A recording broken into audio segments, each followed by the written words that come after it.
sinasabi ni Senator Bongo, mga katambay, si Secretary Gatchalian ng DSWD, yung mga cash assistant, lalo sa mga nasasakuna. At talagang kailangan bigyan ng tulong ng DSWD, nagkakaroon po ng napakatagal na delayment, mga katambay. At mismo ng senador, nanggagalaitin, mga katambay, si Senator Bongo. Kasi siya mismo, ayon sa kanyang tinuran, pinagbabawalan po siyang pumunta doon sa mga area na gusto niyang puntahan.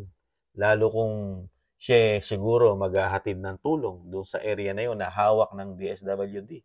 Pero sinasabi niya, pero pagdating kay Senadora Amy Marcos, pwedeng pumunta. Pero siya, hindi. Kaya nagagamit daw po di umano sa politika po, mga sariling ambisyon ang pera ng bayan, lalo ang department ng DSWD, mga katambay.